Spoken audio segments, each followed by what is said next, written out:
শরণাগত দিনাথম পরিত্রাণং পরায়ণী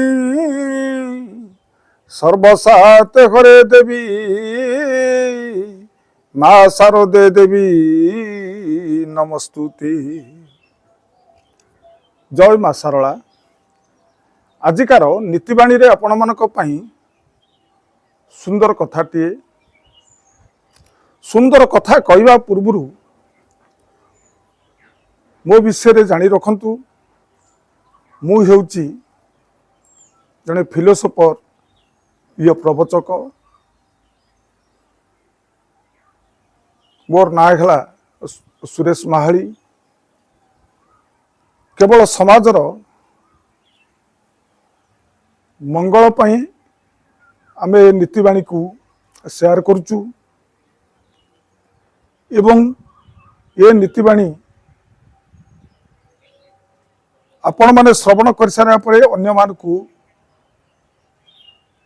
ସେୟାର କରନ୍ତୁ। ସମାଜର ମଙ୍ଗଳ ହେବ। ଆସନ୍ତୁ ଆଜିକାର ନୀତିବାଣୀର ସୁନ୍ଦର କାହାଣୀଟିଏ ଆରମ୍ଭ କରିବା। ଗୋଟିଏ ଗ୍ରାମରେ ବେଶ୍ୟାଟିଏ ରହୁଥାଏ। ବେଶ୍ୟାଟିର କାମ ହେଲା ପରପୁରୁଷମାନଙ୍କୁ ସୁଖ ଦେବା ଏବଂ ସେଥିରୁ ଯେଉଁ 2 ପଇସା ଆଣି ସେ ଦରିଦ୍ର ଭିକାରୀମାନଙ୍କୁ ସେ ବେଶ୍ୟାଟି ଦାନ ଧର୍ମ କରେ ଏବଂ ଦେବାଦେବୀ ମନ୍ଦିରରେ ଯଥାବିଧି ସହକାରେ ସେ ପୂଜା ଅର୍ଚ୍ଚନା ବି କରେ। ସେଇ ଗ୍ରାମର ମୁଖିଆ ସେଇ ଝିଅଟିକୁ ନିଆଁ ପାଣି ବାଛନ୍ଦ କରି ଦିଆଗଲା ଏବଂ ତାକୁ ଏକ ଘରିକିଆ ମଧ୍ୟ ବି ରଖିଲେ। ଝିଅଟି ସଦାସର୍ବଦା ଭଗବାନଙ୍କର ପୂଜା ଅର୍ଚ୍ଚନା କରୁଥାଏ, ପରପୁରୁଷମାନଙ୍କୁ ସୁଖ ବି ଦେଉଥାଏ। ଯାହା ପଇସା ଆଣି ଦିନ ଦୁଃଖୀ ଦରିଦ୍ର ମାନଙ୍କୁ, ବ୍ରାହ୍ମଣ ଭିକାରୀ ମାନଙ୍କୁ ଦାନ ଧର୍ମ ବି ଦିଏ। ଦିନେ ସେହି ଗ୍ରାମକୁ ଜଣେ ସାଧୁଟିଏ ଆସିଥାନ୍ତି। ସାଧୁଙ୍କ ନିକଟକୁ ଗ୍ରାମର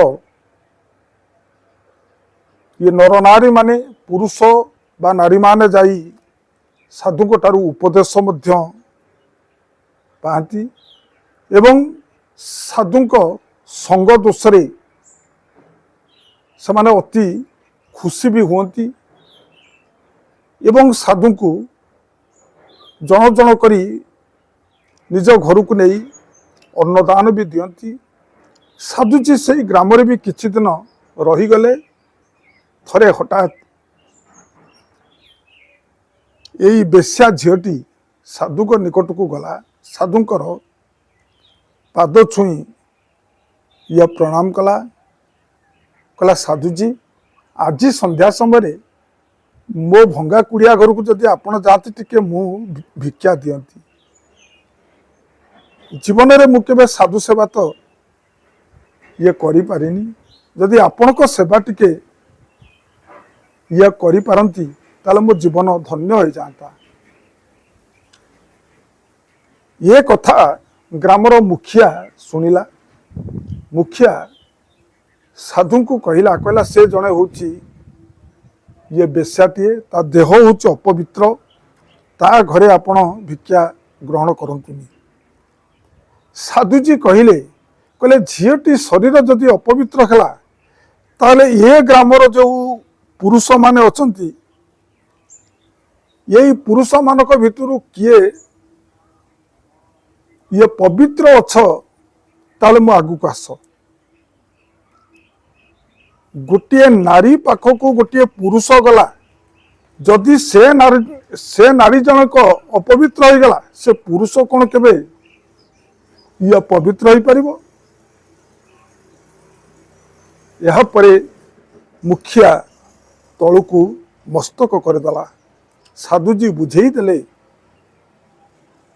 ମନେ ରଖିଥାଅ, କେବଳ ଶରୀର ଅପବିତ୍ର ହୋଇଗଲେ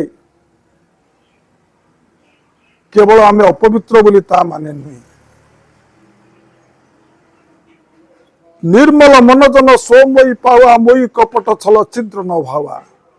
ये हृदय मध्यरु जेउदिन अहंकार काम क्रोध लोभ मोह माया को या त्याग करिवे भगवान कर शरणापूर्ण हो जिवे से दिन जानिबे जे आपण को देहटा ये पवित्र हो जाइछि। किंतु गोटे नारी से आज बेश्या हला बोली ता शरीर अपवित्र आउ आपण मानकर शरीर सबू